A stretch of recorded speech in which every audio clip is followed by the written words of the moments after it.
பார்க்க போகிறோம்னா KYC update ஆயாச்சு. நம்ம எப்படி வந்து அப்லோட் பண்ணலாம் அப்படின்றத பற்றி தான் பார்க்க போகிறோம்.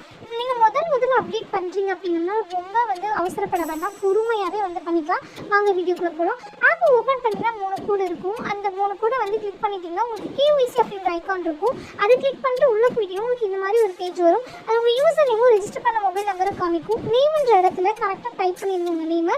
பேன் நம்பர் அப்படின்ற இடத்துல உங்கள் பேன் கார்டில் கொடுத்துருக்க நம்பரை கரெக்டாக டைப் பண்ணிடுங்க. ஐடி ப்ரூஃபில் சூஸ் ஃபைலை கிளிக் பண்ணிட்டு மீடியா டிக்கெட் கிளிக் பண்ணிவிட்டு ஆல்பம்ஸ்குள்ளே போனீங்கன்னா உங்களுடைய பேன் ஃபோட்டோ இருக்கும். அதை வந்து இதில் அப்லோட் பண்ணிடுங்க.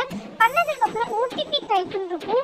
எஸ்எம்எஸ் வாட்ஸ்அப் 2 இருக்கும். நான் எஸ்எம்எஸை கிளிக் பண்ணிவிட்டேன். ஸோ என்னோட ஓடிபி வந்துருச்சு. என்னோட ரெஜிஸ்டர் பண்ண மொபைல் நம்பருக்கு நான் ஓடிபி போட்டு சப்மிட் பண்ணிட்டேன். அவ்வளோதான், என்னோட கேஒய்சி வந்து நான் கரெக்டாக வந்து சப்மிட் பண்ணிட்டேன். ஸோ நீங்கள் எந்த ஒரு அவசரமும் படாமல் பொறுமையாக வந்து பண்ணுங்கள். ஸோ உங்களுக்கு பெண்டிங் அப்படிங்கிறது வந்து காமிக்கும். அப்புறம் உங்களுக்கு அப்லோட் ஆகிருக்கும். So kindly wait.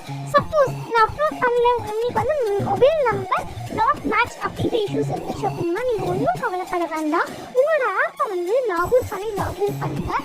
இல்லை அப்படின்னா அன்இன்ஸ்டால் பண்ணி இன்ஸ்டால் பண்ணுங்கள். அப்படியும் வந்து உங்களுக்கு சரியாகலைன்னா கொஞ்சம் வெயிட் பண்ணுங்கள். அது உங்களுக்கு நார்மல் ஆகிடும். அவசரப்பட வேண்டாம், பதட்டப்பட வேண்டாம். தேங்க்ஸ் ஃபார் வாட்சிங்.